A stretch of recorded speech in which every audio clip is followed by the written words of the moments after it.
Hey, and welcome to another episode of Making the Right Play. I'm your host Ishi with my co-host. Manit. Today we have two special guests on the show. We have Senith and Holika from LSE. How's it going, guys? Good, good. How are you? Not too bad. Yeah. How are you doing, Senith? Senith. Manit, how's it going? I'm Yeah. good. I'm good as always. Senith. I'm doing all right. Just very sleepy. You guys woke me up at 9:30 on a Sunday. Yeah, sorry about that, but we appreciate your All right. commitment. And yeah, we'll figure out a way to fix your lighting sometime down the line. But Thank yeah. you. But Anyway, yeah. Manit, do you want to talk about why we brought these two guys on the show? yeah, sure. So Yeah. on Holika's end, I'll introduce Holika because you've known Senith for a while. So Holika, I think I got to know Holika a bit closely during my gap year, but he was the head prefect at his school, so like the student president in his school, and he's also got into the management program in LSE, and I feel like he's always kind of like been able to have a very impressive track record through to and through college, and I feel like he shared a very decent a decent wrap up of like a good level of insight with regards to like how to manage the experiences in school. He also like ran this Snapchat series, I believe, which like I used to watch very for the longest time. And yeah, I think he has a very good grasp on life in London and LSE, and I think he'll be very valuable to podcast. Yeah. Yeah, cool. And on Senith's end, I've known Senith for the longest time. I don't know, since I want to say like primary school in Gateway, right? And we went through the whole entirety of primary school, and I left it after O levels, but before that, we were all in school together, and we shared a lot of core experiences together. MUN, going through the entirety of O levels, and just all the core experiences that can happen at Gateway. We were there together in it, and yeah, and Senet's also at LSE, and he's in politics and philosophy. Is that right? Or philosophy Yep. and political science? I think that's what you call it, PBS, right? And I know that's like a super competitive and like a kind of a big deal at LSE. And it's awesome to have both you guys really on to talk about like the whole hyped up UK higher ed system, and just like chat about that. But yeah, just going on that note, like how are you guys' experiences at LSE so far? Um, it's been pretty good. Academically, it's been really rewarding, and London's an absolutely lovely place to live in. Yeah, although like Yeah. how is it actually to just like live in London? Oh, London is the best. I can't wait to go back. I Yeah. love London. I don't know about other people, but like personally, like London is the place to be. Like I feel like if I was anywhere else in England that's not London, I would probably be depressed because the UK can do that to you. But like Okay. I swear, like London, you don't run out of things to do. It always keeps you on your toes. It's the real deal. That's what I feel like. It's just great to be in London. I can't wait to go back. Yeah. How Yeah. how has like how has like the entire college experience been for the both of you? What's the learning kind of process like in college? Like, do you like what are the classes like? Like, what are the like what's the academic setting like at LSE, and how are the people like? And like, I feel like things like that would be very interesting to kind of like know. Oh no, I'm just very curious because I feel like the systems are very different around. Yeah. Mm-mm. Yeah. So I think the most learning that I've done is non-academic, Okay. and a lot of that has to do with living in London. Okay. So whereas most college campuses in the US are, college campuses, London is a city campus, so you would live in a different location, and your university is in a different location. Yep. So you have to commute. And in second year you have to live out of university accommodation. So it's pretty much like you are basically living in London. Yeah. You so get that experience of living in a foreign city and a city as big as London, and that teaches you a lot of things. And I feel like that's the best education that I've received by attending LSE. Got you. And Holika on your end, I'm just curious. Yeah, definitely the whole experience of venturing out to a new country, new city, settling down, doing all that by yourself is definitely uh, up there for sure. It's usually like when you're in Sri Lanka, everything's kind of more or less handed to you in the sense like you don't have to worry about a lot of the things that your parents do for you, right? Yeah. And when you're there, like you have to do everything yourself, starting from cooking, cleaning, making your bed, making your room. I know these are all very small things, but when you go there, you begin to realize how much all these little things add up to, and being able to do that by yourself is also a good experience. With regards to the whole learning experience, I would say uh, it's not the most practical. Like I would say, it's more theoretical mostly. It's what I've realized personally. But Okay. the yeah, personally, I feel like the work right at LSE. I don't know about you, Senate, but it's more theoretical than applied. Like you can't necessarily apply them to the real world, so you have to kind of figure out what parts of your course can be applied to the work, to real life, I would say. The world of work kind of thing. Exactly. Like you Yeah. just have to figure it out. If you don't figure it That's out, you're interesting. kind of Yeah. Okay. Yeah. you're a bit, you're gonna be left behind. Yeah. Yeah, So I'm not gonna mince that's my words. What's the cost of living like in London? Because I'd expect it to be astronomical. And like, how do you deal with hella that? Like, expensive. Oh my like god. living in London on a student's budget must be just absolute horror. Like, I live in Palo Alto, and that's probably one of the most expensive cities in the world. But it's not even close to like living in London, I imagine. So like, No, what is that like? What is it like making it work in London? so firstly, when you take rent, right, Senate, rent is just abysmal. It's like Yeah, I would three say to rent four is the biggest biggest. cost Yeah, difference. Okay. it's like 3 to 4 times more expensive than other I cities, would right? actually say, yeah, I would actually say apart from rent and the cost of public transport, most Mm. other things are the same as More or less a the same. rural British town. Definitely Yeah, the rent. and of course, like restaurants tend to be more expensive, but I feel like the biggest cost differences are rent and public transport. Absolutely, absolutely. Okay. Okay. Makes sense. The other thing I was just wanted to kind of pinpoint on what Senit said in terms of like non-academic experiences. Like, what, so what you meant by that is, was it something similar to what Holika said, in the sense that you feel like everything that's being taught is still very like theoretical, and like in order for you to gain that practical exposure, you need to do a lot of learning outside. Depends on the module. So that has been my experience with the majority of modules. But for example, in my second year, I took a research design module, Okay. and that was extremely practical. Okay. We Okay. had to actually design research studies, and yeah, that was very practical. Okay. Okay. So it's like, okay, it's Like, very course dependent, I think. Okay, that makes sense. yeah, but I guess the research design module has to be practical. Like, it's not something that can be taught entirely theoretically. Yeah. Yeah, that makes sense. That makes Yeah. sense. Apart from that, I agree with Holika. Most of my modules have been quite theoretical. Okay, okay. And Ishira, I was on your end, like how is like the scene like in terms of like your degree program? Like, Yeah. is it the So same, I was or actually what kind of comment would you have on that? Yeah. Yeah, no, I was actually like curious, the module structure, because I know like Canada and UK have like similar structures, right, where you apply to like a program, right, and then you like do your like you have your like course like requirements, or you have your modules, right, basically, and then you have your electives, right, you take which you can pick, right, but in the US it's actually really different, right, because you for most schools you get into the school, right, you Mhm. don't get into a program, you apply to the school and you get into Yeah. the school, right, and you like there's no like you can choose any program once you're in, Yeah. essentially, right? That's how a lot of them work, at least. Um, and as a result, I feel like there's a lot more freedom uh, than like having to pick. Like, I don't know. It might be depends on the person's perspective, but like Mhm. for me at least, I felt like the reason I didn't like too seriously consider Canadian universities was because I felt like I needed that kind of exploratory freedom, and like it kind of paid off for me when I realized that I wasn't like gonna end up in like my kind of current course to study. Like I wasn't gonna be an academic in that discipline.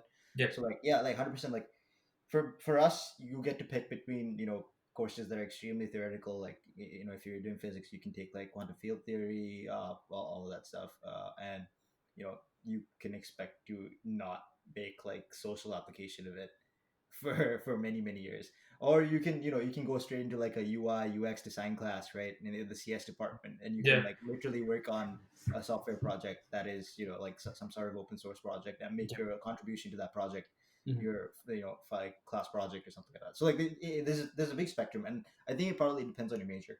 So Okay. if you're in something like highly theoretically, you know, quantitative, it's probably unlikely that you'll make any like practical applications of this stuff. It's probably going Mm. to be like related to very esoteric esoteric applications of what you're actually learning that Yeah. don't actually, the intersection between those problems and real life problems are kind of small.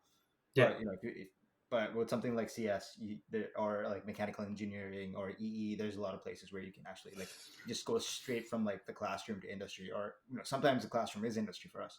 Mhm. So it depends a lot on your course to study, but I feel like there is a little bit more exploratory freedom, In the US, at least in my case. But like, how's it been with you? you were you asking me? My bad. Yeah. Okay, okay, cool. I'll segue into like Holik and Senith after it. But like I for me, I think so. Canada has like this mix of like elements from the system in the UK. And correct me if I'm Mm. making any factual like mistakes with this. Like I think it has the essence with the UK in the sense that like you have to apply to like programs and you have to kind of like there's this build up where like you have to take like a prereq like and you have this list of prereqs and you kind of go like step by step. And I think most of your degree is kind of like concentrated on that respective program you applied to. But there's also like let's say there are certain programs where like you have the flexibility to kind of switch where like because my friend for example like he started off doing economics, then he went to environment, now he's doing anthropology like for example, and he just picked like his elective courses accordingly. But I think a lot of STEM students, like people who are doing something much more technical, generally stick to that route because there's a large amount of resistance to change. But so adding on to that, what I was very curious about in the UK was like, so the both of you like knew you were either choosing like politics and philosophy or like management, right? So like when you all were in that process, like was there any point where you felt like, okay, I wish I had more flexibility to like turn around, or were you like very certain that this is what you wanted to do, and like were you happy with that entire process of like going No. through that very specific route? Uh, Personally, I didn't necessarily feel like I was in the wrong degree because Yeah, I've always kind of want to do business, right? And I felt that this course would provide me with like a holistic view of how to a holistic understanding of how a business is run, etc. That sort of thing. I yeah, just wanted that general what do you say foundation built within me. Then I can later on build on a business of my own in the future. So personally, I didn't feel that other degrees would necessarily help me in that yeah, way. That's kind of why I stuck to management. But I also felt that if there was some sort of, uh, but I felt like the course was lacking like practical skills that they could have given Mhm. us. So I tried to get like a whole coding workshop set up as a student rep in my course, right? And Okay, it didn't really work out because there were like budget restrictions within our whole department, etc. That sort of thing. yeah, Uh, yeah, that kind of sucks. But I tried to get that implemented within our program because then when we eventually do graduate, we'd have that sort of found basic foundation into like coding, etc. That sort of thing. And I felt that that would be useful. yeah, But yeah, in generally, I didn't necessarily feel that I was in the wrong course, I would say, because I kind of know what I want to do later on, and there's yeah. nothing else that would make me Would happier, satisfy your or nothing yeah else. Exactly, exactly. I just want to eventually run a business, on your own. probably a conglomerate, an international conglomerate that's like diversified into a hell a lot of businesses. Yeah. Uh, yeah, that's the goal. That's the goal. Okay. Okay. Makes sense.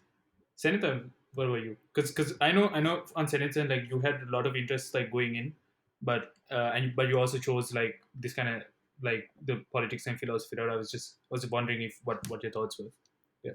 So it's a joint honors course, Yeah. right? So I'm not doing one subject, but I'm doing two. So Mhm. there's that sort of diversity that stops everything from getting boring. Okay. Yeah, and I really love politics and philosophy. Okay. So I the lack of choice wasn't a big problem for me Okay. because I really enjoyed all the compulsory modules that I had to do. But also, I had quite a lot of choice in my final year. Okay. I the option of selecting up to half my modules from another department, Okay. and Okay. I did some management modules as well. So in Gotcha. my final year, I had choice. I have choice, and all my management modules start next term. So yeah, let's see how it goes. Okay. Wait, Okay. which one did you select? I took so actually this term I took MG 305 Innovation Okay. Technology Management, Okay. and next term I'm taking e-business Oh, and okay. decision making. I forgot the exact name of it. Behavioral decision science, I think. Okay. Yeah. Okay. Mm. It's interesting. So is there like a mechanism for you guys? Like, let's say, like, okay, like you you join a certain program, right, and you feel like you're not a complete fit for it. Is there like a mechanism that exists that you can like transfer between programs and things like that?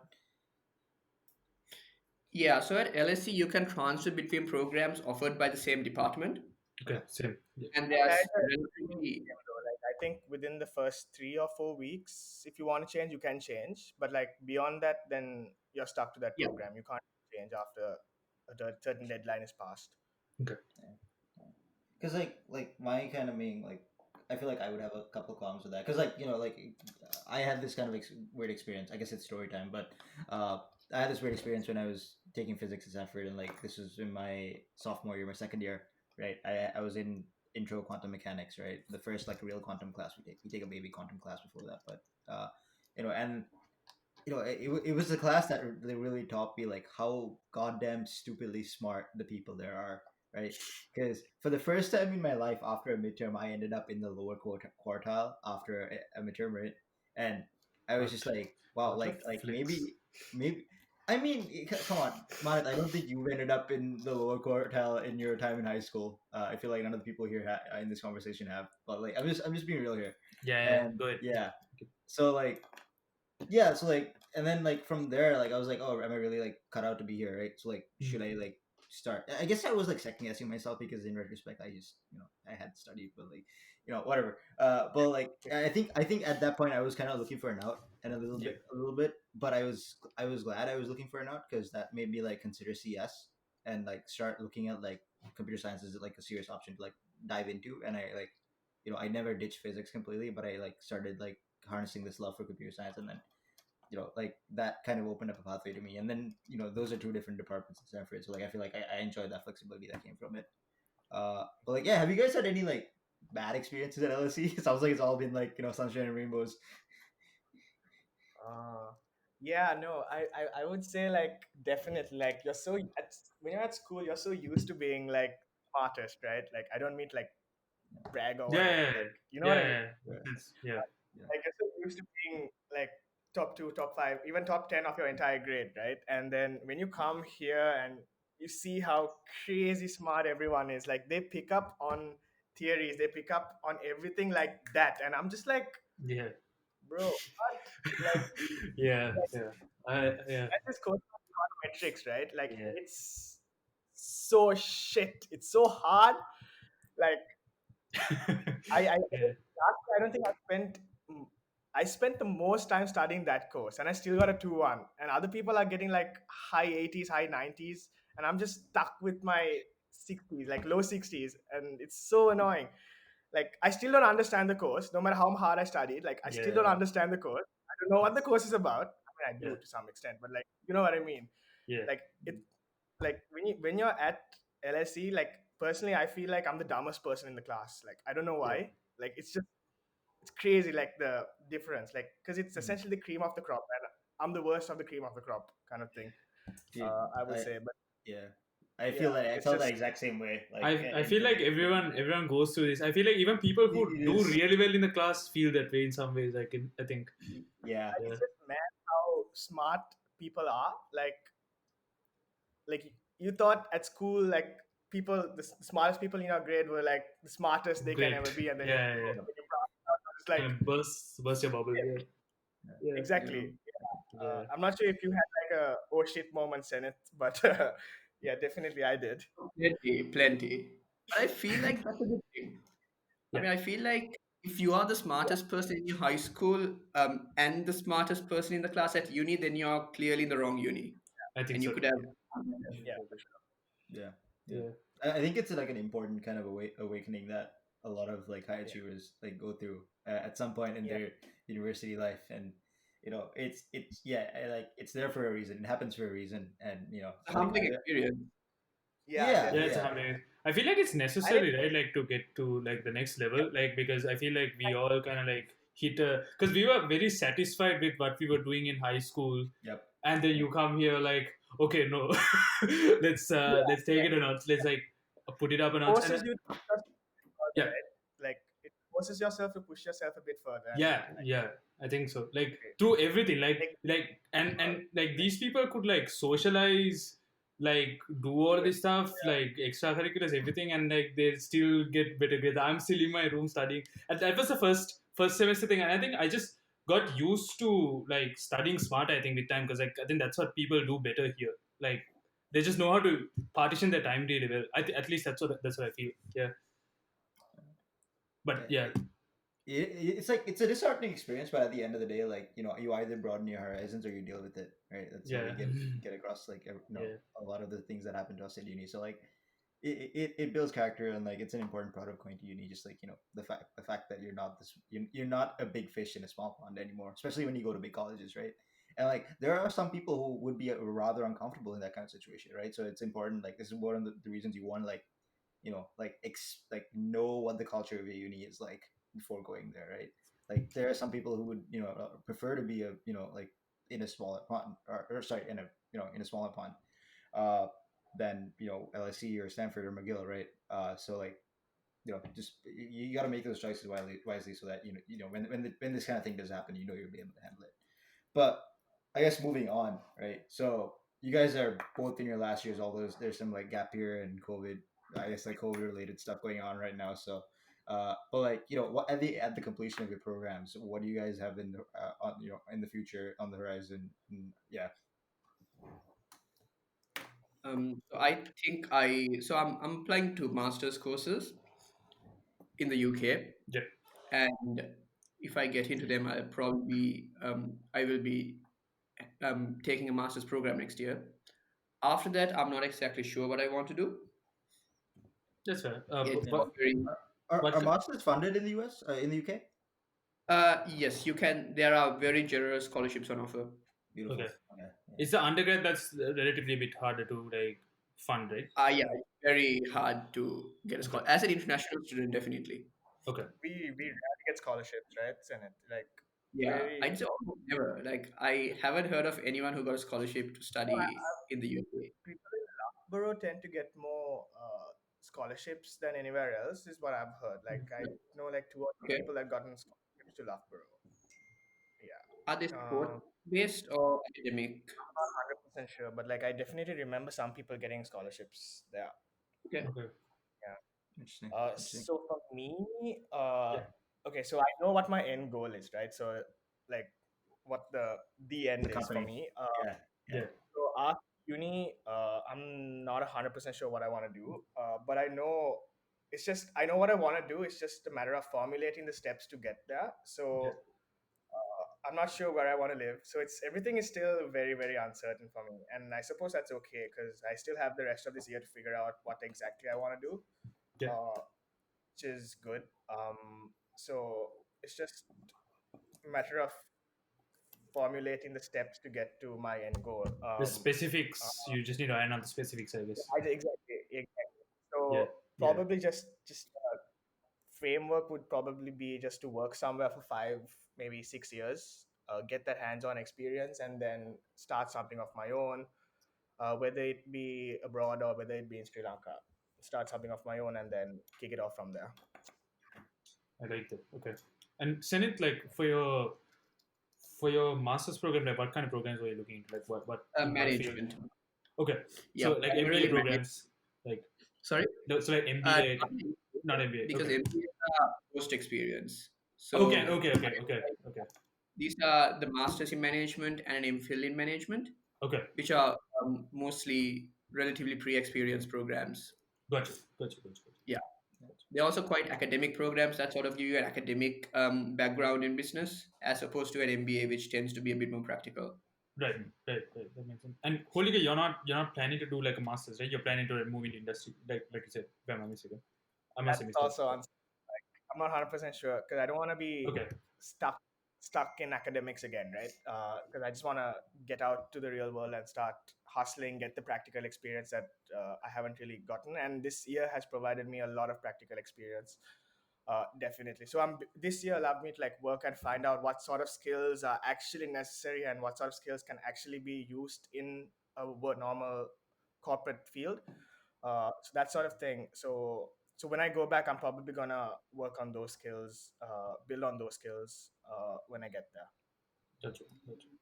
I think there's like two kind of like interesting perspectives, or actually like three interesting perspectives here. So like you have Holika trying to get straight into industry, and then Senith with his like eye on like post grad programs, right?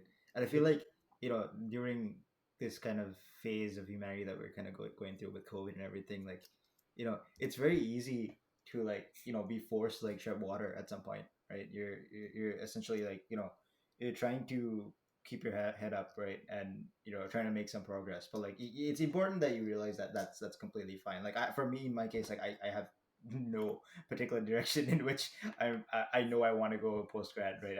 I'm doing a bunch of couple things, and like honestly, like yeah, I have no like concrete plans right now. So like one of the things that I'm considering is doing a master's at Stanford, like a co-terminal master's, just like like a accelerated master's you do while you're finishing your final year, right?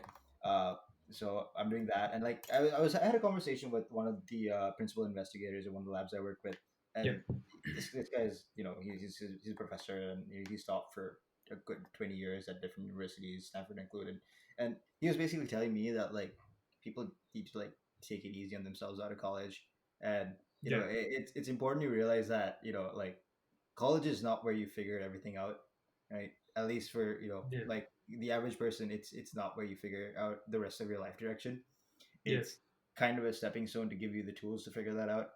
And Mm. when you're out of college, it's fine to tread water for a little bit, but just make sure you're making progress in some way or the other, right? And I think his advice to me like stands out, like even more potently in this day and age. This day and age. Yeah. Thanks for listening to another episode of Making the Right Play. You can find our podcast on iTunes, Spotify, Google Podcasts, and Anchor. If you enjoyed this episode, please consider subscribing to our YouTube channel, Content.